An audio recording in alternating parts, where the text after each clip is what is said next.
This is the Patriots Drive Podcast. We are all Patriots. Where we discuss, analyze, and answer questions to all things happening in the NFL and with our New England Patriots. Now, here's your host, Cole Kelly. Let's go!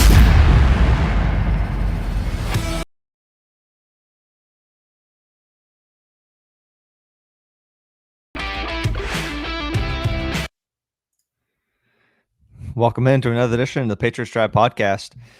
A little bit to talk about today. We got some different interviews between offensive coordinator, defensive coordinator. We have some actual news about who's the leading candidate on both sides. So we're kind of getting into the offseason here. I know it's NFC Championship, AFC Championship this weekend. Be a couple good games, but we're finding out more and more little nuggets every day about the Patriots' plans for this upcoming season, with Mayo getting interviewed on radio and being more transparent than we've ever seen in 2 decades. But I'm here with my co-host Jace Campbell. How's it going, Jace? Yeah, it's going good. It's exciting, man. Things are moving fast. You already got 2 other coaching hires, Antonio Pierce, and then the Titans hired a guy, and you're getting OC interviews everywhere, with a bunch of teams for a bunch of different candidates. So excited to kind of jump into this. Edward, you'll have to let us know. Bunchkin O'Brien is out, whatever. Yeah, he's finally out. You're definitely happy about that one. So let us know what you think about that. What's up, guys? How's it going? I'm glad to see you guys here. But no, yeah, it's an exciting time between what we're hearing with Jerod Mayo, all the OC interviews that are going on, a lot of good candidates out there, and then obviously the draft and stuff. So it's a good time. I'm excited. Yeah, absolutely. What do you want to lead off with? OC, DC, the Bill O'Brien news. Let's start off with the Bill O'Brien news. Obviously, first off, let's talk. Was that kind of a shock to you? I was surprised. Yeah, I was a little bit surprised. I figured they might keep him around for a little while, but I guess they kind of both made their decision. They want to go a different direction, and I don't hate it. Like, I get it's going to be a lot of turnover in one season. It's probably going to have some growing pains next year. But if this is what Mayo thinks is the way to go, and there's never been a better time to reset on offense than there is right now. So we'll see. We got a big draft coming up here. We got a big few weeks here to figure out who's going to be running the offense and defense, but I'm excited for it. I think it's time for some change. I know we've had some offensive coordinator change, but this could be half the offensive system being changed, and I'm here for it. The offense was not acceptable last year. So we'll see where it goes. Yeah, it really wasn't. It was last in almost every statistical category, and blame it on what you want: offensive line, lack of pass catchers, quarterback play, offensive coordinator. It looks like it's trending in the right direction now. I didn't think Bill O'Brien would leave, just because we talked about, hey, maybe if he comes in, turns around Mac, has a good year, he could leave, get for other opportunities or maybe a head coaching spot. I didn't think he'd leave to go back to college, and I certainly didn't think he'd be going to Ohio State with Brian Hartline. So it's kind of shocking. One of my Instagram, I'm live on Instagram too, so thank you everyone over there. One of my Instagram comments there says, this is why Patriots can't go on with Mac. He'll be on his 4th OC. Put aside the Mac thing. It's just the fact that the Patriots have had 4 different offensive coordinators in the last 4 years now. And, I guess they could go back to Josh McDaniels, and don't make me say they could go back to Matt Patricia. Shit, I hope they don't, and I don't think they will with Jerod Mayo. But yeah, you're going to have Josh McDaniels was there when that was the best year we've had in recent memory. Then you had Matt Patricia, Joe Judge, however you want to call it, Bill O'Brien, and then now we're going to have a 4th one. So hopefully, it's usually 3rd time's the charm. Hopefully 4th time's the charm. Hopefully they get it right, and they're able to bring someone in for who's ever going to be being the signal caller for the quarterback position. So it's exciting. I definitely thought it caught me by surprise. I thought I read the headline wrong when I first saw it. I'm like, what? That doesn't make any sense. Why would he be leaving New England to go back to college at Ohio State? Like, unless he really was, we all kind of heard like he is a Bill Belichick believer, stuff like that. So maybe he just was like, I'm out of this, or maybe Jerod Mayo forced him out. A lot of stuff we kind of don't really know, but it was definitely a shock to me, in my opinion. Yeah, and like I said, I don't mind it at all. There was a lot that was wrong in that room last year. Was he the main part? I don't think so. But was he part of it? I'm sure he was. So I think it was just a tough year last year. Start fresh, get some new ideas in here. This Patriots offense has been the same for so long, and we haven't adapted it since Brady left. But the NFL has changed so much since then. So I think it's a good idea to really switch things up, get some fresh perspective in here. Hopefully, all the candidates are basically external that we're looking at, which is great. So I like that for sure, and I like how defensively we got some internal candidates because our defense has been great, but the offense definitely needs some fresh eyes and fresh perspective and ideas.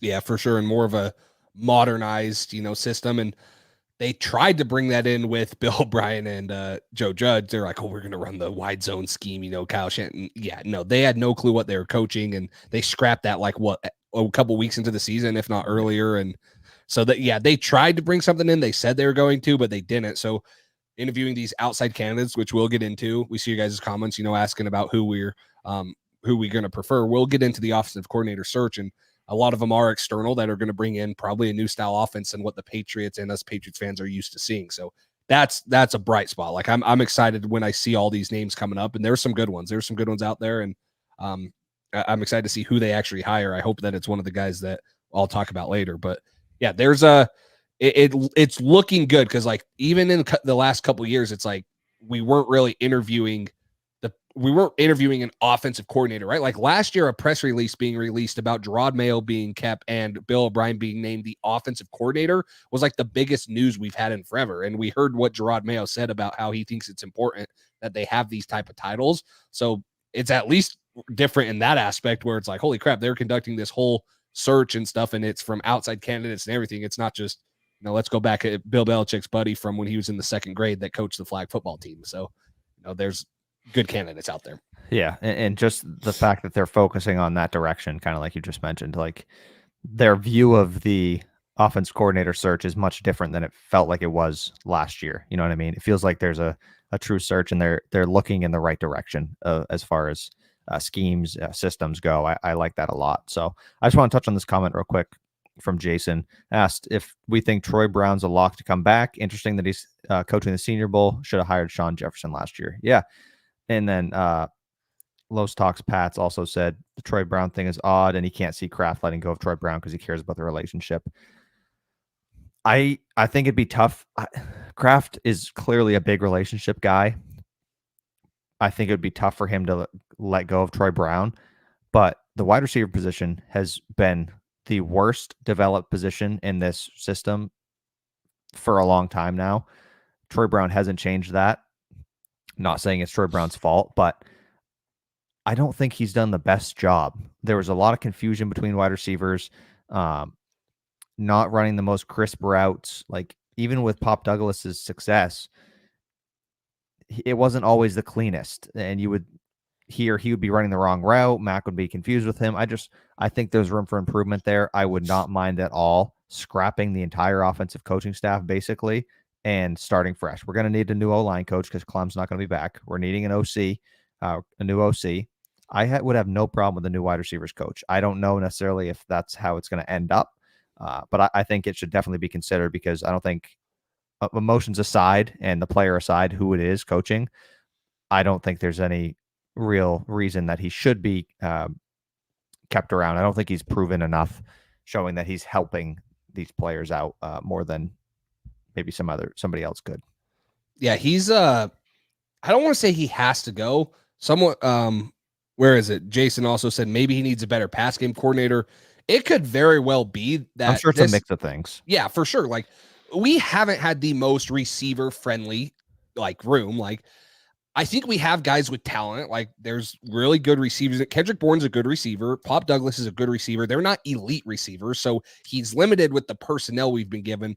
The thing that's been disappointing for me is the development of guys, right? The development of Tyquan Thornton. Now, obviously he's had some injuries and stuff like that. And there hasn't really been like that breakout receiver. So he's probably been limited a little bit by the scheme that's been there and kind of the play callers and, not, really drawn up designed plays to get guys wide open. Like you see the Niners and you see the Rams, like they're just dialing up wide open guys. And yeah, they got great receivers, but they got wide open crossers. They got, post corner routes that are wide open.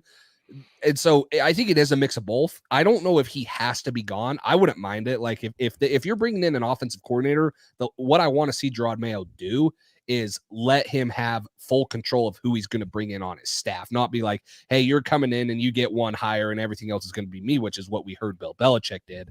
Yeah. That's what I want to see, and let him be able to bring in his guys. And Troy Brown might be a part of that. Troy Brown might not. So we'll see how that kind of goes out. And I think it depends on what the offensive coordinator looks like come time there. So it is interesting. He is coaching in the Senior Bowl, though.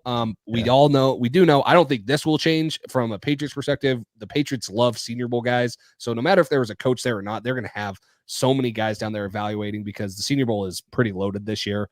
They are allowing juniors to play in it now. That's a new rule. So, we'll see how he goes. I'm not on the I'm disappointed in what he's done, but I don't think he was necessarily given the best opportunities to succeed.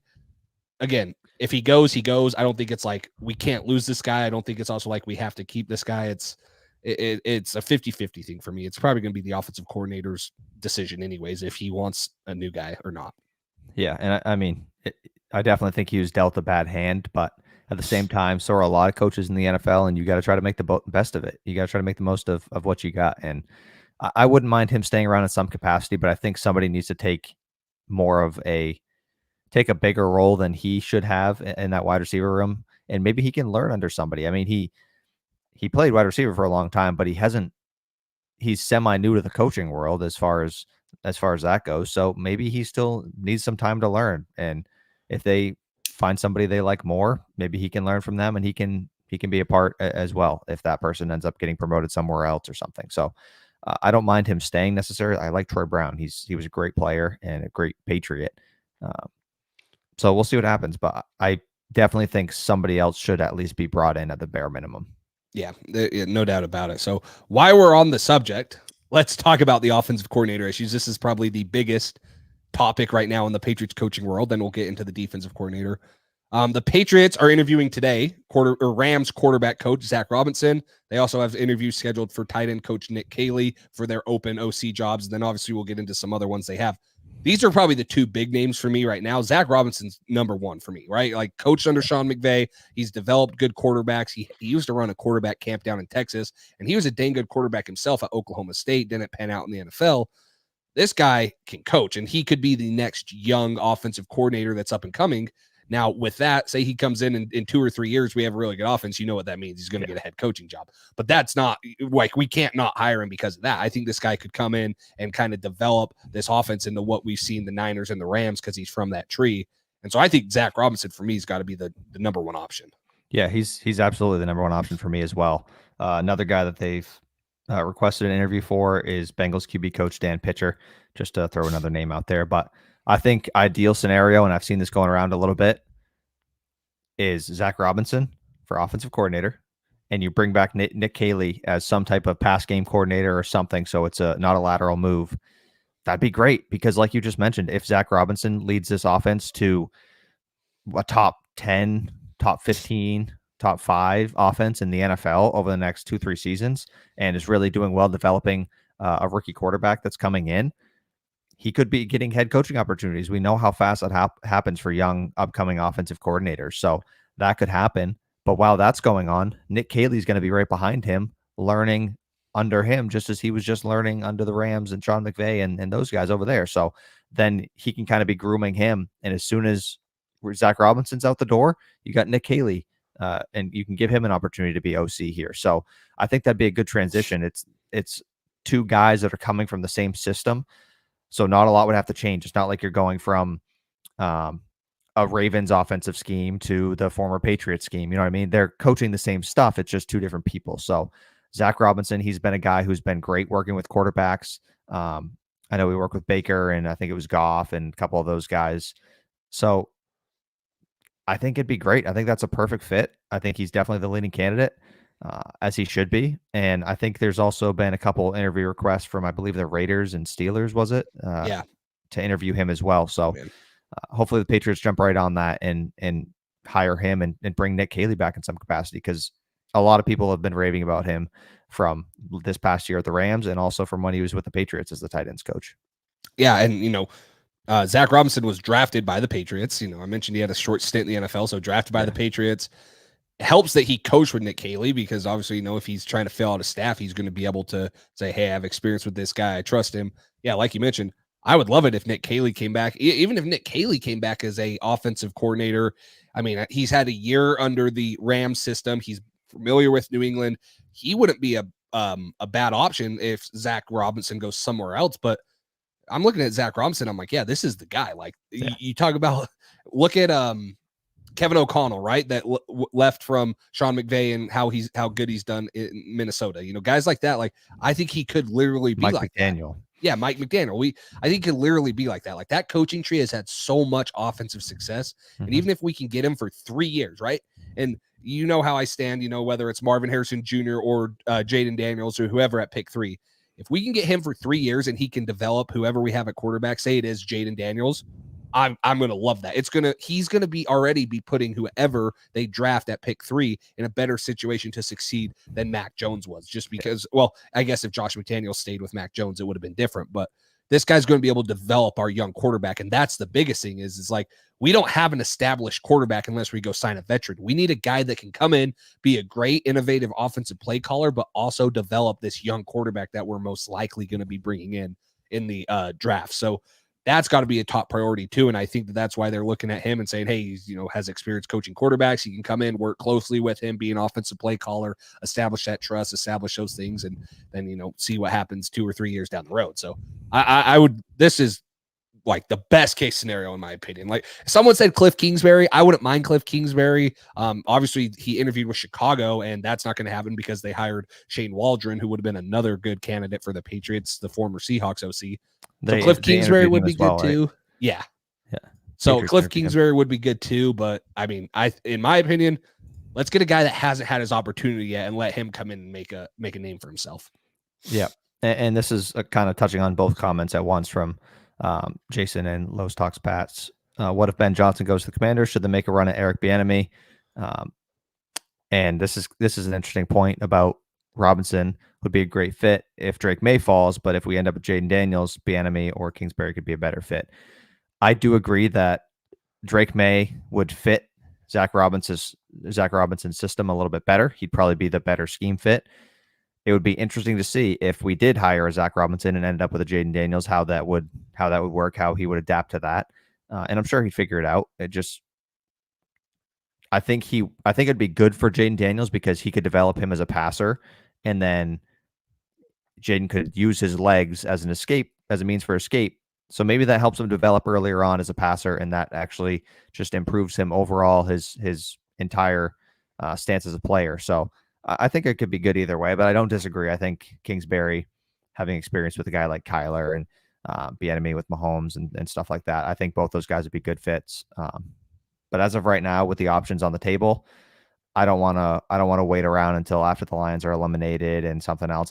If this is your guy, you like him, go get him, because you don't want to risk missing on him and then not having a shot at Bieniemy or any of those guys. So I think this is a great tandem. Get these two in the building in some capacity and go from there. Yeah, and the other thing I was going to mention is, and this is totally just mock draft speculation, Mel Kiper released his first mock draft today. He had the Commanders taking Jaden Daniels at the 2nd overall pick. Now, again, speculation. Mel Kiper's a pretty good guy to follow for the draft. Daniel Jeremiah, guys like that.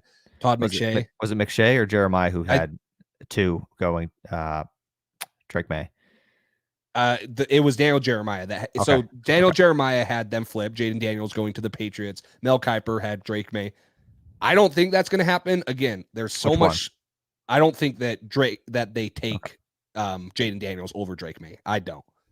Especially if they hire Ben Johnson. I think it's more likely that they're going to get Drake May. But anyways, there's going to be smoke around possibly Jaden Daniels going over Drake May. Now, it will be all about the pre-draft process. Jaden Daniels certainly had a better year than Drake May did. So there's talk that it could happen. I don't think it will happen. But yeah, I agree. If you get Drake May with Zach Robinson, that's got to be a dream offseason, and you're looking like, oh, this is going to be fun in the next couple of years. Obviously, you're going to have to address the offensive line. You're going to have to address receiver, who's going to be catching it. But I'd look at that. I'd be like, this is going to be a fun offense coming into New England. But yeah, Cliff Kingsbury with Jaden Daniels would be very fun, because before Cliff Kingsbury took the Arizona job, he was like, if I was building a franchise, I'd go take Kyler Murray, right? So he's always wanted, and he's had a guy like that, and he's had much success with Kyler Murray in that Arizona Cardinals offense. And obviously he got fired, but I would be very intrigued if that were to be a case. But yeah, ideally just bring in Zach Robinson. The whole thing in the NFL right now is the Kyle Shanahan type system, Sean McVay, and I have no doubt that guy's going to bring it in and going to be able to coach it at a high level. Yeah, and one thing, kind of touching on what Los Talks Pats just said as well. I think what's so exciting about, even if it is Jaden Daniels with Zach Robinson, kind of like I just mentioned, but he was a Heisman Trophy winner, and he still has so much room to grow as a passer. Like, just going over his film, different things. Sometimes he is a little ahead of things, and he rushes before he needs to when a guy's coming open across the middle. Like, I was watching a few different plays. I can't remember who was breaking it down. I think it was Colt McCoy. A great breakdown on YouTube of some of Jaden Daniels' film. But there was flood concept going to the left side of the field, and then you had a guy trailing coming from the right side, and he ran with the ball, ran for like 30, 40 yards, and it was a great play. But you had that guy coming across the middle in the NFL. That's probably the throw you want to make. You don't want to have to use your legs that much. So he has so much room to develop as a passer, and he still put up insane numbers, and he doesn't turn the ball over often. I think it was like 40 touchdowns to 4 picks this year, something crazy like that. That's great. So he has the ability to make big plays with his arm, big plays with his legs, and limit turnovers, while also having a lot of room to develop, because he's not reading the field, and he's not making reads and making some of these throws as well as Drake May is right now. Drake May is ahead of him in that part of his game. But if you can take that rushing ability and you can build on his passing ability, you have a good quarterback coach to really learn, have him learn how to sit in the pocket, read it from 1 through 4, whatever your reads are, and throw with anticipation. That's going to be really exciting. That just adds with his legs and that potential. I think he's a ball of clay, and he's already a great passer, throws a great touch and accuracy, throws a great deep ball, fade routes, all that.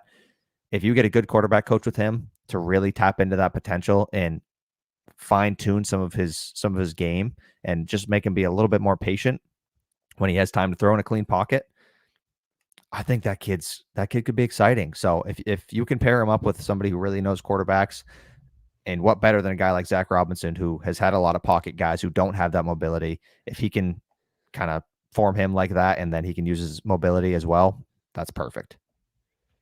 Yeah, a couple other opportunity. I don't think there's been any word of this. I think Patriots fans want this to happen, or are at least intrigued by it. Wes Welker, an opportunity. I know Tyreek Hill tweeted something about him being, or he needs a interview or something. Like, yeah. I mean, if you could bring Wes Welker in as a receivers coach, I mean, I wouldn't mind that, because if it was a lateral move, yeah, absolutely. But I don't see it happening, right?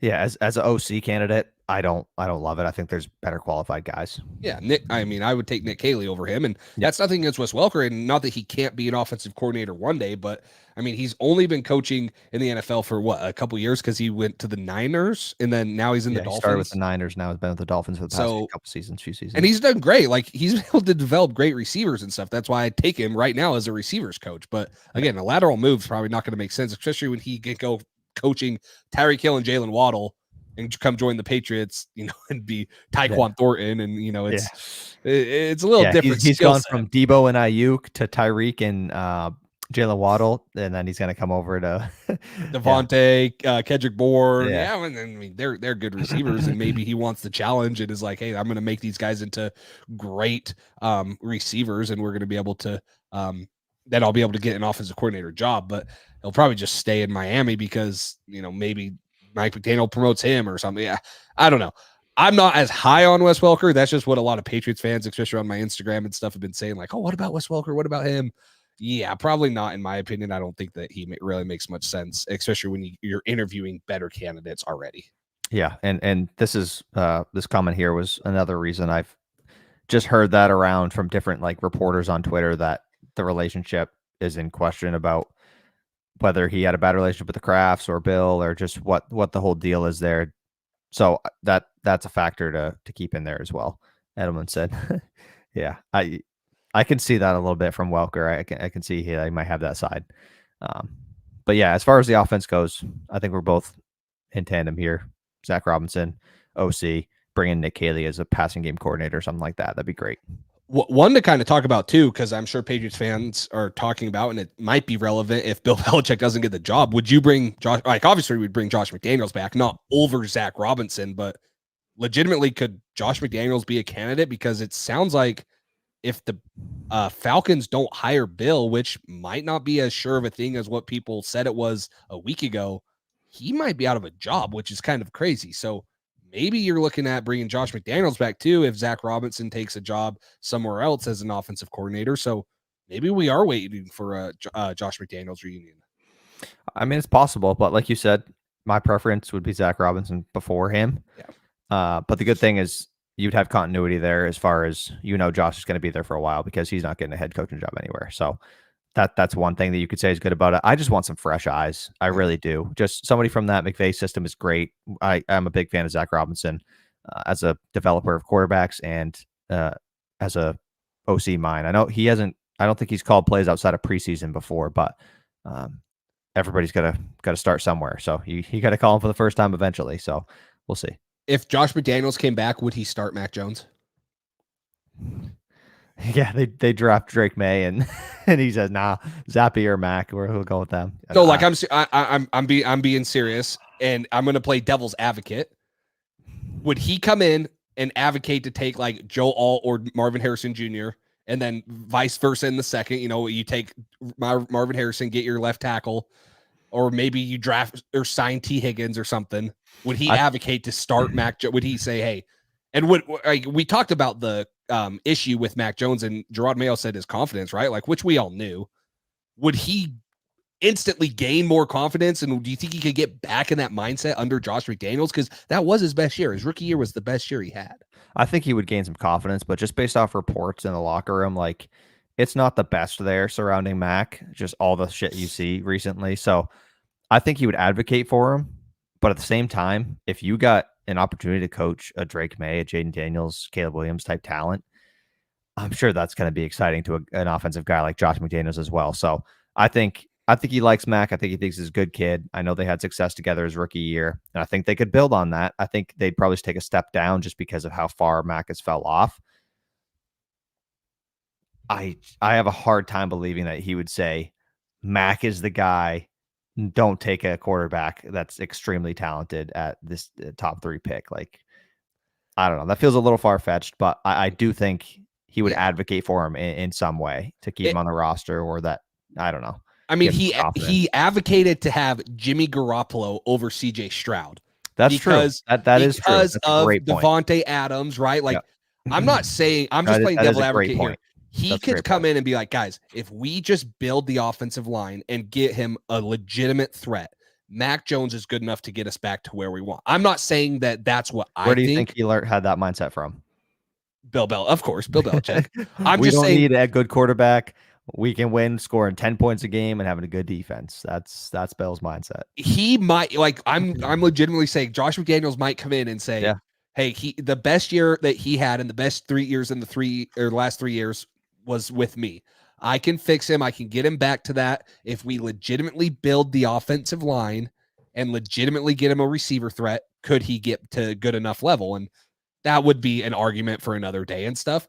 That would be ideal for me. If we could get Marvin Harrison Jr. and an offensive line that could protect more than like even 1 second, and Mac Jones would return to his rookie season, duh. But I don't think it's going to happen. I'm just playing devil's, like I said, I'm playing devil's advocate here. I think it would be very interesting to see if Josh McDaniels would come in, and obviously Jerod Mayo would have to say, but we do know the Crafts are kind of Mac Jones guys. Like, Belichick wanted to trade him, and the Crafts kind of put their foot down on that. Maybe it's changed because of how bad he was this year, but I could see Josh McDaniels maybe saying, hey, we can build and win with Mac. I think that would be a big mistake, but it's possible. And like Edward says here, McDaniel's system won't work with a mobile quarterback. We saw that with Tim Tebow. didn't Very go true. it didn't go the best. So you would maybe need a Drake May type guy there. But yeah, I think that would be a mistake. I think there's better options for OC, better options for quarterback. I don't know. That's tough. Yeah, I mean, it would be interesting. I would like to. I'm not sorry. I want don't Mac want to to say. succeed. I But do. I mean, don't think it's likely. I gotta get I'm gonna have to get a new canvas. I gotta get a new phone case. I got Mac like yeah, I got like 4 jerseys in here. It's tough. But I think it would be interesting because we all know the Patriots are not just a quarterback away. That's what makes drafting at 3 so hard this year, is because heck, I want Joel Alt, I want Marvin Harrison Jr., I want Jaden Daniels, I want Drake. I want like 3 guys because that's what we need. So that's why bringing in, say, a Kirk Cousins, which I don't think is likely, but bringing in someone that can be good enough and build around him is intriguing. But yeah, I agree with you. It would be hard, especially because what people don't realize is Mac Jones is going to be coming off a rookie contract pretty soon here. He has 2 years left. And so they have to pick up his 5th-year option this year if they want. yes. So And so they're going to have to make a decision on that. And then they're going to have to pay him. If you draft a rookie quarterback in the first round, you get 5 years of a rookie deal. And that's what's probably ultimately going to be the decision. That's why I think the Bears are going to go with Caleb Williams, is because you get 5 new years on a rookie quarterback on a deal that you can build around him. So yeah, I just want to play devil's advocate for a minute because I think it would be interesting because we haven't seen Mac Jones the same without Josh McDaniels. I'm not saying that's what the Patriots should do. I just thought it would be interesting. Yeah, no, I agree. Interesting comment here, trading down with the Giants to the 6th pick. Maybe Daniels would fall there. I think if the Giants are trading up, it could be for a quarterback. Yeah. So they might be taking Daniels there over their Daniel. So that might be a good spot if you're okay with passing on a quarterback to go grab a tackle like a Joe Alt or one of those other top receivers, or the Roma Dunze. There's some good talented receivers going in the top 10 this year. So that would kind of be my idea there if you wanted to pass on quarterback. But I agree. I think Daniels is going in the top 5. Yeah, I think he's probably exciting. Like Anthony Richardson last year, like kind of going to, especially. I know you hate him, but he's going top 5. He's going to be. And I like Jaden Daniels way more than I liked Anthony Richardson. Like Anthony Richardson never completed over 60% of his passes. Like athletically, he's like, it's incredible what he does. But Jaden Daniels throws way better than there. But yeah, trading down, as boring as it is, I'm going to do a mock draft coming up of the Patriots trading down. You can accumulate so many good picks, plus probably a future first, especially if you're the Giants and you know they're moving up for a quarterback. You're going to be able to get a 2025 first round off them, and maybe they're a bottom 10 team again. So you could get a top 10 pick next year, plus a second round this year, and their 6th pick. So as boring as it is, I mean, it's a likely possibility to add more talent. But yeah, I don't think Jaden. I think if, like you mentioned, if say it's Atlanta, say we trade with Atlanta at 8 or something, like they're probably moving up for a quarterback because they don't think he's going to make it past New England, or someone else will trade up in front of him. Even 5 to the Chargers. If you think Jaden Daniels is the future of your franchise, I don't care about 1 extra pick. Yeah, people are willing to give up 2 to 3 picks for their future quarterback, and you just want to gain an extra one. Like if they trade back to 5, Chargers take they take Marvin Harrison Jr. Okay. Cardinals, they were going to get Marvin Harrison Jr. Now they can trade back and somebody can trade out for Jaden Daniels. Like I wouldn't risk it. If you have the 3rd pick and you want Jaden Daniels, take him. Don't risk anything. Don't trade back. Don't get too cute, because you could risk losing a guy that you think is your franchise for the next 15 years. So I wouldn't do that. For sure. Well, fun little offensive coordinator talk again. I hope this happens sooner rather than later, because like you said, the longer you wait, it's just going to they're going to start picking them, left and right and stuff. And so I want to know too. I really do. But let's move on to the defensive coordinator side of things here. A couple candidates here: Broncos defensive back coach Christian Parker, Saints linebacker coach Michael Hodges, Panthers OC coach Tim. I don't even know. I don't even want to try to pronounce his last name. But anyways, and then Patriots D-line coach DeMarcus Covington, which obviously we're hearing a ton of rumors that it's most likely that they're going to just promote Covington, which I agree. I think he deserves it. And he'll kind of, like you said, the defense was not the issue the last 3 years. The defense has been good. So a guy that's been in New England his whole coaching career, developed it, is familiar with Jerod Mayo. let's get him up there and, let him be the defensive coordinator. I would love that promotion. And I think a lot of these guys they're interviewing are either for position coach jobs to come Just in like or with coach. Clem. Yes, and, exactly. Yep. Or, maybe they are legitimate candidates, but I think you're seeing a lot of guys being interviewed for position coach jobs. Which I like. Like, if you can get DeMarcus Covington, just like the same thing with Nick Haley. These are people that I think they want to interview, find more out about them to see if they're going to fit on the team, and then offer them positions. If they're not going to be DC, offer them a linebacker coach position, a cornerback coach position, maybe make a different position so that it's not a lateral move for them. So I'm excited about this. I like some of the guys that they're interviewing here. I think DeMarcus Covington should get the job. He did a great job with the D line last year. Led the league in run defense, which they were poor in the past. Much better this year.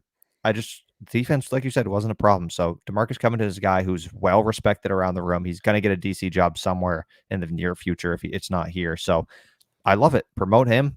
Give him an opportunity. Hopefully Steve Belichick stays here, and I heard that he could be assistant to the head coach type role there, which would be interesting. Just keep as many of these defensive-minded guys in the room because the defense was great. So I like that. And then maybe you can bring Christian Parker, a guy like that, to be your DB coach and get some of these other minds. Same with Michael Hodges and stuff. There's some great, exciting coaches here that if you can put them in this building in some capacity, excellent. That'd be awesome. What do you think of the rumors about potential? Well, obviously we know that Jerod Mayo has offered to keep both the Belichicks, the sons. It's more likely they stay if Bill doesn't get a job. What do you think of that, though? I don't know if he'd promote one of those guys. I still think it should be DeMarcus Covington over him or over Steve or Brian, but they could stay in a coaching. Are you okay with them staying? Like, I'm fine with them, as weird and quirky as they are. Like, they know the system. They do. Like this, the Patriots defense is not going to change. I don't think Jerod Mayo is going to change. The offense is probably going to look drastically different, both personnel-wise and scheme-wise. Defense is going to look the same. So keeping guys in there is going to be very intriguing. And I would like to say that, like, I can see Steve Belichick staying, but I don't know. Just what are your thoughts on kind of those reports, and anyone in the comments too? Like, do you guys want the Belichicks to stay? Is it time to get rid of them all? Because they are good coaches. I mean, and this guy wants Bill Belichick, DC. Imagine that. Imagine him coming in, going from head coach, GM, owner of the franchise, just kidding, not owner, to be defensive coordinator. What if they just make him like D-line coach? DeMarcus Covington just hires him as his D-line coach. Yeah, cornerbacks coach or something. That'd be funny. I think if you can keep these guys in the building in some way, I love it. I think DeMarcus Covington should get the job, but Steve Belichick is well worth the job as well. I mean, he's been calling plays for this team for defense for a few years now, and he's done a great job. So I have no problem with him staying as an assistant to the head coach or whatever capacity, keeping these guys in the building. Things have been great. They've been doing a great job. So I have no issue with that at all. And it's a guy that Mayo has worked with a ton. He trusts him. Talking about Steve, he trusts him. He worked with Steve when he was a linebacker active in the NFL. So I think it's a great pairing. I think they can bounce ideas off each other. A lot of the times it's been Mayo being the voice and the strategy, and then Steve calling plays on game day. So if you can keep that dynamic, great. If you want DeMarcus Covington to be the DC and call plays or whatever, that's great too. And just have Steve involved in game planning and some other things, helping Jerod out as being a first-time head coach. He's going to need that. It's going to be a learning curve. And I'm sure we want Jerod to be involved in the defense as well too, because that's what he is, a defensive head coach. So I wouldn't mind that at all. I think they should come back. I'd prefer if Belichick didn't get a coaching job and they stayed. Even if he does get one and they stay, just that's really what counts. So I'd prefer that for sure. But I think they're going to be gone with Belichick if he goes somewhere. Yeah, I don't really think that he was. Otherwise, they probably have accepted the job right now. You know what I mean? Yeah. They'd be here. Yeah. I don't think that they're the problem.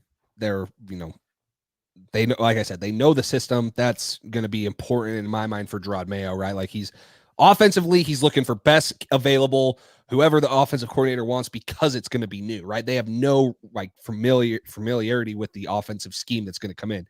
Defensively, it's going to stay pretty much as we've seen the last 10 years. Like they're not going to change. So keeping them in as many weird things as we've seen from Steve Belichick on the sideline is, and then, maybe Bill Belichick would have a box and he'd just come kick it on game days. And that'd be kind of weird. See Bill Belichick up there with the crafts or something, just watching the game. I mean, who knows? Yeah. So, let's run. You got anything else on the defensive coordinator? Obviously, I think we're both like in the same mindset. Offensive coordinator, Zach Robinson. Defensive coordinator, DeMarcus Covington would be best case scenario. Yeah. And bringing in Nick Case in some capacity and the Belichick staying. Not Bill, but the other ones. Yeah. Have them staying. So anything else on that before we're going to run a quick ad? Anything else? Nope. No. Okay. We're going to run a quick ad. Underdog Fantasy, guys. Thank you for them for sponsoring this. And then we're going to get in and talk about some of the remarks that were said by Jerod Mayo on the radio the other day, kind of about spending free agency and stuff. So again, thank you to Underdog Fantasy. We appreciate that. And here is our quick ad. Thank you to our sponsor, Underdog Fantasy. Underdog is the easiest place to play fantasy sports. With Underdog, you have a chance to 20 times your money in a single night. You just have to choose higher or lower for whatever player stats you want, and you have a chance to win big. Pick anywhere from 2 to 5 players by downloading their app or going to UnderdogFantasy.com. And now with their pick'em insurance, you don't even have to hit on all your picks to win the money. So what are you waiting for? Make sure you use code PATCHDRIVE today for your first deposit matched up to $100.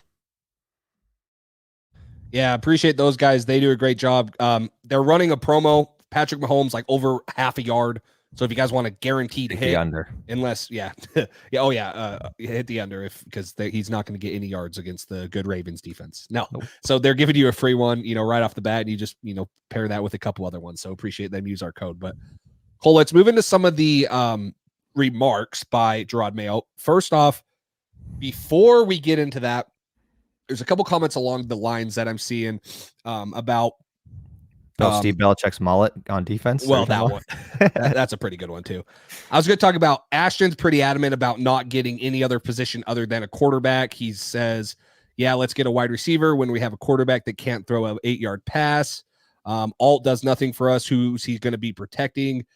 I think these comments are interesting by Jerod Mayo because he mentions multiple positions, right? The New York Giants 2 years ago took Andrew Thomas, the 4th overall pick. And what happens to Daniel Jones? Does he not big payday, right? They're also looking to replace him right now. I was just going to say who has a very bad offensive line and who sucks and who's been hurt. Yeah. The Detroit Lions also took Penei Sewell. And who'd they have? Jared Goff, an outcast. No one thought was going to be a good quarterback. Who's playing in the NFC Championship game? I think that Jerod Mayo's comments right here about any position, right? Like he said it. Every player in the NFL has talent. Like it's not like high school football where kids are just there to be there. There are talented guys all over the NFL. Bailey Zappi and Mac Jones have talent. Drake May and Jaden Daniels have talent, but if they have 1 second to throw the ball, I promise you they're going to throw it 8 yards in the dirt too. So there's more than one ways to build this team. That's why it's so hard to envision anything New England does in the draft immediately leading them to the playoffs because, oh yeah, we get Jaden Daniels. Well, who's going to protect him now? Oh yeah, we get Joe Alt. Well, who's going to throw the ball now? Oh yeah, we get Marvin Harrison's kind of issue on both sides. So I think it's interesting that he talked about all these positions. He didn't just say quarterback or receiver. He's talking about the 3 main positions that I think all Patriots fans believe are the biggest need for them. So what do you think of these comments? It's more than we've heard from Bill Belichick for 24 years. It's exciting because he says not 100%. We are 1,000% going to bring in talent. Sites at 3 positions, a lot of cap space, lots of cash. We're ready to burn it. What are your thoughts on these comments? How excited does it make you? Well, I don't know if you've heard this or not, but Red Sox front office before the offseason said we were going full throttle. Full throttle. We were going to get Yamamoto, Blake Snell, Jordan Montgomery. I was so excited. We're trading for Soto. We got a whole bag of nothing. I don't think this is the same thing, but I have seen a lot of people talking about this. I think Red Sox ownership has scarred Boston fans, and I feel a little bit of that here. But I don't think Jerod would say this if they weren't planning on spending it. They got a ton of cap space. Kraft is always spent pretty much to the cap. I know they haven't always been super creative about it, but it is exciting. It's exciting to think, and there's some talented players out there. The frustrating part is the franchise tag is probably going to keep half these receivers from hitting the open market. like guys like T. Higgins, Michael Pittman Jr. We'll see. Both those guys I would love. Mike Evans might not get it, so that might be a guy you could take to pair with your rookie QB for a few years just to help out until you can kind of add to that. That's the type of things that they're going to have to do. They're going to have to get creative because you can't get elite talent at all of these positions in one offseason. That's going to be tough. There's no really elite tackles on the market. The best tackle on the market is Mike Onwenu. There's no real quarterbacks that are going to be on the market. Kirk's probably going back to the Vikings. Baker Mayfield's probably going back to the Bucs. Outside of that, there's not a whole lot. Wide receiver, I just kind of went over that. So that's kind of a question mark at this point. You're going to have to hit stuff in the draft. Say you take a quarterback. Say you take Jaden Daniels at 3. Then you get Mike Evans in free agency for 2-3 years. And then you bring Mike Onwenu back and you take a tackle in the second round. And that's kind of how you pair it together. It's going to take a few years to really solidify these. That's why it's a rebuild. It's going to take some time. But the fact that they're willing to spend, the fact that they are understanding and actually going to address these positions. Last year, what do we need? The same things. We needed the same positions. And what do we do with our first 3-4 picks in the draft? Defense, defense, defense, defense. Like, oh, and then kicker, punter, long snapper exactly. after that. Exactly. You didn't take a wide receiver till like the 5th, 6th round and Pop Douglas and Kayshon Boutte. So the fact that they are addressing it like this, saying we're going to take our top positions of need, the best player available. These are 3 things that should be their first 3 picks: quarterback, offensive line, wide receiver, in some order. Preferably, I'd prefer to get the quarterback and still be able to protect him in some way. Maybe you give Mike Onwenu a deal and draft a tackle in the second. That's kind of where I'm at. Maybe move on from some of these receivers who haven't done anything if you can. JC Jackson, I think you clear his cap of like $13.6 million if you cut him or trade him before June or whatever. So that's something that they should do. No brainer. But that's kind of my thoughts on it. It's exciting. It's exciting to hear that your team is going to aggressively spend and you have a top 3 draft pick. That's awesome. So it's going to make for an exciting offseason. We're going to have a lot to talk about, and I'm excited to see how they use it. Hopefully better than our last spending spree of Nelson Aguilar and some of those guys. I think that's, I forget the exact comment. And I swear I heard this from him. Maybe I'm talking out from what maybe I was thinking. Didn't he say something along the lines like, we're not just going to spend money, we're going to, there's a difference between spending $73 million, which is what the Patriots are going to have, and spending $15 million of it on Nelson Aguilar and stuff like that, and spending it on good contracts and good players, right? Like, obviously, whoever the Patriots signed, they think they're going to be good and productive. Then they're going to look back in 2 years and say, holy crap, that Nelson Aguilar contract was an overpay. So I don't think it's just about going out there and saying, holy crap, we spent $73 million. Let's go. We don't have a penny left to spend. We used it all. We addressed the receiver position, the offensive line position. Okay, well then how do those guys fit in the scheme? How do they play in 2 years? Do they live up to their contracts? Are you not overpaying for guys that you probably could have upgraded on through other ways, or, paid less money to? So that's kind of the big key for me. We're going to kind of do something fun here. I'm going to share my screen. PFF has their NFL free agency rankings. So I'm going to kind of go through this and talk about the positions of need, right? I'm going to start off with the offensive tackle position because I think this is the thinnest one. And this is why, one, good left tackles just don't get to free agency. And 2, sorry, I'm going to change up the view here so we're still in this. And 2, why it's probably important to draft a left tackle at some point in the NFL draft. Because you have a 33-year-old Tyron Smith, who's the best up there, and then Trent Brown, who I think not a lot of Patriots fans want, Mike Onwenu, who Patriots fans do want, and a very injury-riddled Mekhi Becton, and then Jonah Williams, who I think would be a pretty dang good signing here.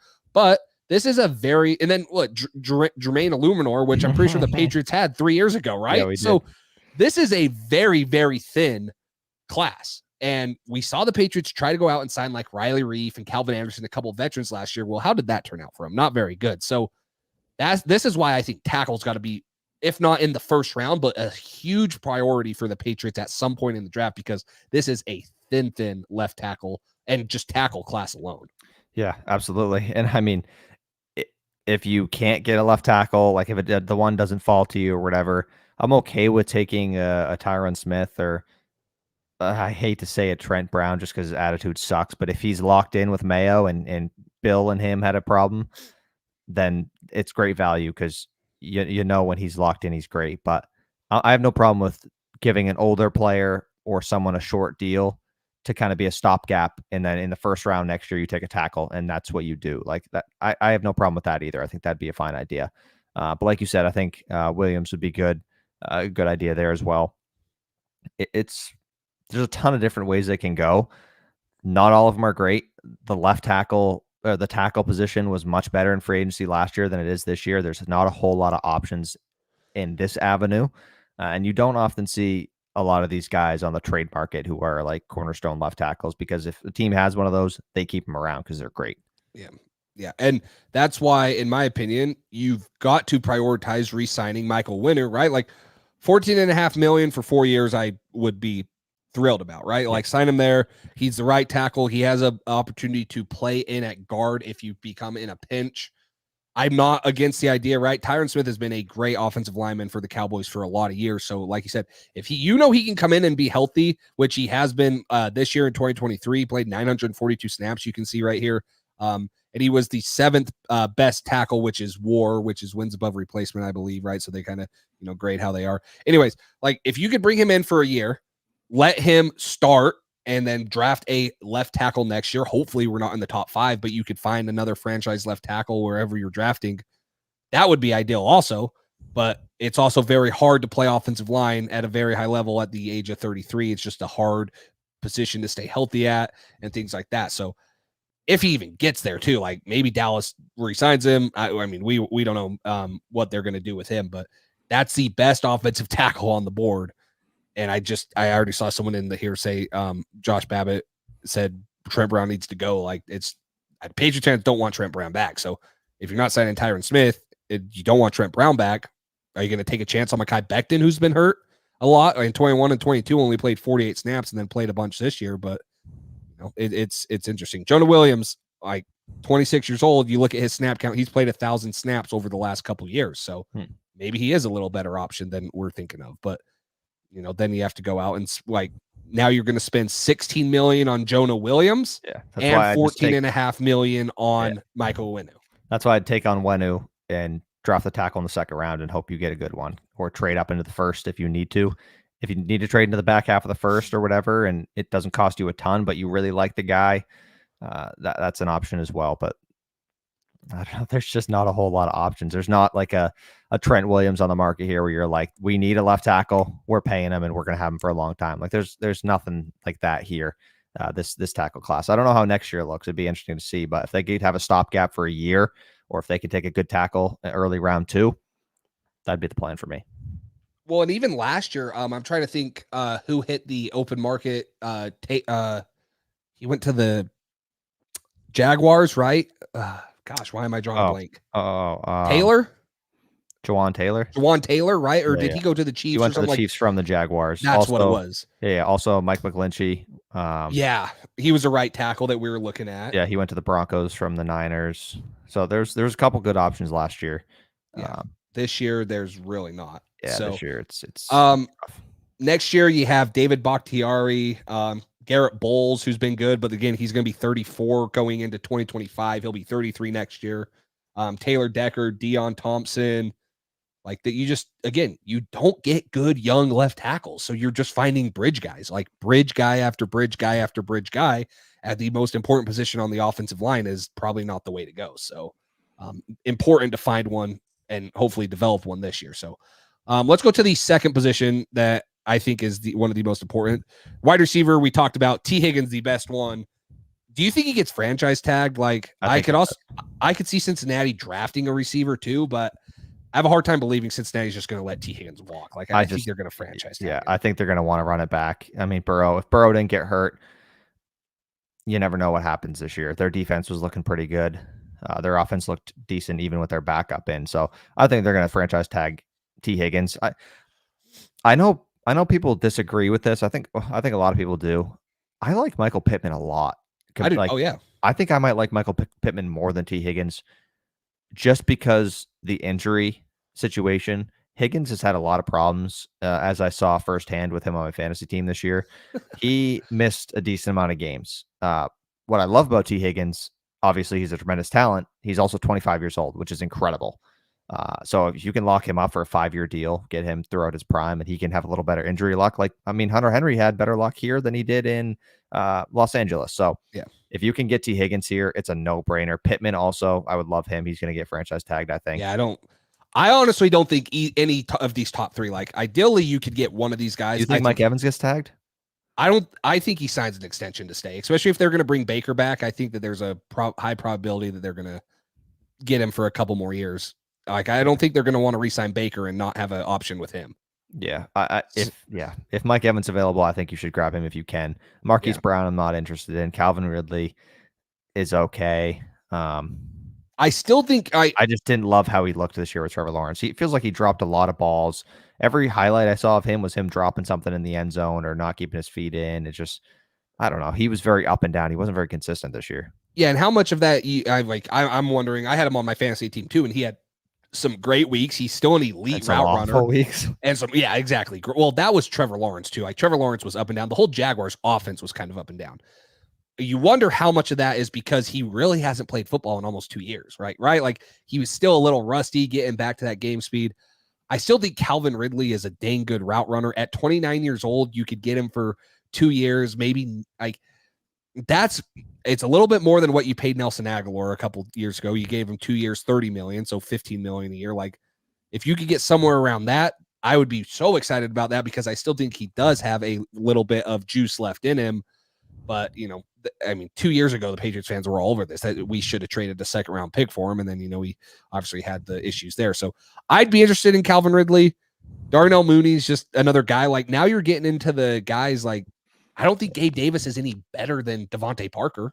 Like, he probably has played better because he's been with Josh Allen and in the Bills offense. But I don't think he's going to come in New England and be better than Devontae Parker. We all know that Odell Beckham Jr. has been rumored here since he came out the womb. Yeah, none of these guys are super interesting. Yeah, so it's just Tyler Boyd. It's hard to even evaluate him because he has Jamar and T. Higgins. Like, it's like KB. I think we should keep. I think that'd be good. But DJ Chark's a good receiver that is a little bit. He's similar to Devontae Parker, 6'4", 200 pounds, probably going to be a jump ball guy. So, do you really want to go get another guy that's not really a wide receiver one and pair him with Devontae Parker? Michael Thomas, we all know the problems with him. You have to get one of those three if you can, one of those top three. Yeah. And if you can't, maybe you go with the Calvin Ridley and take a receiver in the third. If you take a tackle in the second, you got to try to find a way to get a wide receiver one. And if you can't do it through free agency, maybe we'll see a disgruntled wide receiver ask for a trade and we go move a piece and grab him. But you got to find a way to get a number one receiver. It's been too long. And like we've talked about many times, that is a quarterback's best friend. Having time in the pocket and a number one receiver is very helpful to any young quarterback. So I would love if T. Higgins gets tagged and Pittman's available, go get Pittman. If Pittman's tagged and T. Higgins is available, go get Higgins. If both of them are tagged, go get Mike Evans. Just find a way to get one of these three guys. Yeah, I will say, wrong comment. Light Shadow says that the draft is deep with good wide receivers, which is very true. The draft is very deep at tackle and wide receiver, but those are two positions that a lot of people want to snatch up really early. Exactly. So, yeah, like, there's a possibility we could get a really good tackle in the second round. I like Tyler Guyton. I like Patrick Paul, Jordan Morgan, if those guys make it there. There's a lot of guys in the third round that I like. Again, if they make it there, I think that sorry, I'm pulling it up. Jalen Polk out of Washington's been good. I don't think that Brendan Rice gets there. Jerry Rice's son. Jamari Thrash out of Louisville. Malachi Corley out of Western Kentucky. And again, if you guys aren't subscribed to the channel, subscribe. And I will be talking about most of these guys throughout my mock draft Mondays I do. Mm-hmm. There's options there. But then again, how many times have we been able to identify a second or third round receiver and really hit on them? Now that could change, depending on who's in the front office and stuff. The whole offensive staff. Yes. Flip the whole offensive staff and get some of these people who can develop receivers. And we'll see about the GM situation. We haven't heard a lot about that. It seems like Matt Groh and Elliot Wolf are going to be the ones leading that charge. I don't know how I feel about it, but they're going to have an opportunity to prove themselves this year. So that's what it's looking like. So we'll see what happens. Yeah. Ashton Tez Walker. Yeah. I think he's gone by the first. I really do think he didn't play the first couple games at North Carolina. It was noticeable. But like his first game back, and he's a Senior Bowl guy that's probably going to get a ton of recognition after he balls out there and then how he tests. So if he was even available in the second, I would be like, heck yeah, all over that pick right there. Yeah, Xavier Legette is a bigger X-bodied wide receiver that could be available in the second. Like, there's going to be guys, and it helps that New England's picking at pick, what is it, 37? 30? No, I think it's 34. I think we're the second pick. Yeah. Oh, yeah. 34. Sorry. Yep. So we're going to, day 2 pops up. We're going to know pretty much who, in the future, even when we had the 15th pick, you're like, holy crap, a lot of these guys that are still on the board are probably going to get traded up for and taken, or they're going to go, and we're going to be able to have kind of the pick of the litter. So there's going to be guys there at receiver. But yeah, if you could get one of these 4 top guys, T. Higgins, Michael Pittman, Mike Evans, it's going to solve one less issue that you probably don't need to draft in the first or the second round this year. And you're still adding an elite talent who has experience in the NFL and is going to be quarterback friendly. Plus, you can grab an offensive tackle in the second to help there, because the receiver class in free agency looks better on paper than the offensive tackle class does, just going through this list. Absolutely. If you can get one of these guys on a 5-year deal, lock up your wide receiver room for a little while wide receiver 1 and having Pop Douglas. And then if you can filter in a Kendrick Bourne or one of the other guys who hasn't been great, maybe you can develop another receiver. But your top 3 being either Pittman or Higgins, DeMario Douglas, and KB, I don't mind that at all. I think that's much better than what we've had in the past. Yeah. We have the next Julian Edelman. It is a DeMario Pop Douglas. So, or they could draft Vlad McConkey out of Georgia, which definitely would fit the Julian Edelman role. But yeah. I've been thinking of transferring to Kent State to play quarterback too, so you never know. I could be next. Keep an eye out. Hey, there you go. We'll be posting some tape here soon, so just keep your eyes out. Spread the word. Yeah. So, and we'll get into this a little bit more and look more at positions, right? Like, obviously, $73 million, you're going to look at probably adding a edge defender. Maybe you're going to get a running back, depending on what you do with Zeke. Yeah, and I just did a mock draft where I drafted a running back in the 4th, to give a little depth and pass catching ability. So there's a lot of possibilities. We'll do, kind of a off-season preview, talk about guys we'd like to see, maybe a mock off-season, like a mock draft, but, get into talking about who we think they should sign and at what price. So we'll deep dive into that. I thought it was very interesting and very exciting that we're already hearing our new head coach talk about going out and signing talent and being willing to spend money. And we know the Crafts are willing to spend money. They've said it the last 2 years and 3 years since we haven't been in the playoff stuff. Like, we want to get back to the winning ways, right? Like, this is not acceptable. So you have a coach that's willing to do it. You have a ownership that wants to get back there and has the desire, and they're going to back it. So it's looking like, and it's sounding like it's going to be a fun off season, but again, we'll see. I can't wait. We got a lot of exciting stuff coming up.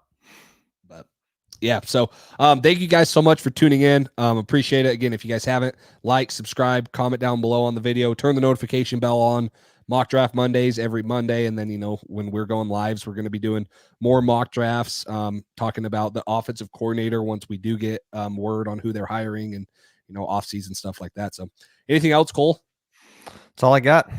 Yeah. Good stream today. Thank you guys for tuning in. I know it's kind of weird. Like, I guess it's 7 o'clock for you guys. For me, it's 5:30. We started at 4. I'm kind of like, this is kind of a weird time, but on the East Coast, you guys are spoiled a little bit with a little time change. Oh, so. No. We're not the ones who are spoiled. It's only good for late night sports, which is, that's all I care about for time. You know what I mean? That's all I want to do is watch these sports games at a reasonable time and not be midnight going like this for the last 10 minutes of the game. Like, I want to be able to watch the full game, be rested for work in the morning, but what it is. For sure, Josh. If you guys have not already liked the video, we would appreciate that. We have 10 likes on the video so far, and we have 22 of you guys in here. So make sure you guys like up the video. Yeah, thanks for swinging in, Josh. It seems like a newer name, but he was all over the chat tonight with some funny stuff. So always love that. We love our returners. We love our new people. Anyone in here, chat. So Yeah, underdog code 2, Pats Drive. Win some money this weekend. Patriots aren't in it. At least we can enjoy betting against the Chiefs, hopefully. No, the only way the Chiefs are going to lose is if I put $100 on them. Then do it. Yeah, Cole, I will I'm Venmo you willing to $100 to put it on them. I'm willing to sacrifice. Listen, it's okay. I don't need to pay rent this month. I can live on the street as long as the Chiefs aren't in the Super Bowl. This is last thing. Were you cheering for the Bills or the Chiefs? Because I hate both of them, but I definitely was pulling for the Bills because I was pulling for the Bills too. I was too, and like it pained me inside. And even when they lost, I was happy. But I was like, it was so conflicting because I hate the Bills. But at the same time, the fact that the Chiefs are about to weasel their way to another Super Bowl is going to drive me nuts. Lamar Jackson's going to get I have already seen all of sports media. Oh, Mahomes is better than Brady, blah, blah. Okay. I need to rant for a second. Nobody talked about Brady being even in the GOAT conversation until he at least tied Joe Montana with 4. I know. And then he had 5. And then it was like, okay, yeah, maybe Brady's the GOAT. And then he had 6. Okay, he's the GOAT. Now he has 7. Mahomes has 2 Super Bowls. I get it. He's been phenomenal his first 6 seasons. I understand. You cannot put him in the same conversation as Tom Brady until he has at least, in my opinion, he needs 8 to beat Brady because Brady beat him in a Super Bowl at age 44, 43. And he also beat him in the AFC Championship. So Brady is 2-0 in the playoffs against Mahomes. He beat him in a Super Bowl, beat him in the AFC Championship game to go to the Super Bowl. In Kansas City. There is no way that Mahomes should be in the conversation until at least 6 minimum. I mean, is he the best quarterback in the NFL right now? No doubt. Absolutely. But this should not be a conversation. And this is, I would not hate the Chiefs this much if people weren't so up his butt. Yeah. This would be like comparing, gosh, I'm trying to think of like NBA terms, right? Like saying Giannis is better than Michael Jordan, right? Because, he's 7 feet and he does everything so well. And he has won a championship and the Bucks have been good. It's like, okay, guys, let's come back down to planet Earth. So, yeah, Light Shadows, I was definitely cheering for them to both just not advance. I was hoping that was my hope, but I didn't want anyone to die, obviously, but I was just saying I just wanted both teams to like not be able to advance from the Earth temporarily till the Super Bowl. yeah, just disappear for a couple days, for a week or so. So, yeah, Maryland, it was hard to be able to cheer for the Bills, but it did kind of make me happy when they lost, but not as happy. So if the Chiefs lose this weekend, I'll be okay. Yeah. Anyone but the Chiefs, right? Like I'd like to see Lamar. Ravens win the Super Bowl. Okay. Niners win. Okay. Lions win. Great. Okay. Yep. Chiefs? It's because we'll never hear the end of it as Patriots fans, right? Like, nope. So it's funny, but I had to do that. I've been holding that in for a little while. So Los Pats talk. Yes. I do know Max. Yeah, he was a cornerback for us and stuff, and he's going to be in the pre-draft process. So future Patriot, that'd be nice. I mean, the Patriots do find undrafted corners a lot, and maybe they draft him in the 7th. Let's put in a good word for him and get him drafted and stuff. But yeah, that'd be awesome. So yeah, I do know Max. He's a good guy, good kid. So, but appreciate all this talk. It's fun to BS the last couple minutes with you guys and not be so serious all the time. So, cool. All right. Well, appreciate it all. Again, like, subscribe, comment. Mock draft Mondays, every Monday until the draft, and then we'll be doing some live mock drafts. Like we want to do some mock drafts with you guys, and let you guys have a say while we're live and go through the comments. So yeah, do some polls and stuff. Yep. Just like we did a couple of years ago. We kind of slacked last year, but we're back on it this year. Yeah. So tell all your friends we're back. Patriots Drive is back. We got a new intro. Someone mentioned it. I forget who it was. They said they liked it. It might have been Los Talks Pats, but yeah, we got a new intro. We got it. We're here all until the draft and then all through there. So absolutely cool. All right. Well, appreciate it, guys, and we will talk to you guys later. Thanks for listening to this edition of the Patriots Drive podcast. Follow us on social media to stay up to date with all things New England Patriots. Make sure you tune in to the next episode and check out patriotsdrive.com for more great content. 7-year on to Cincinnati.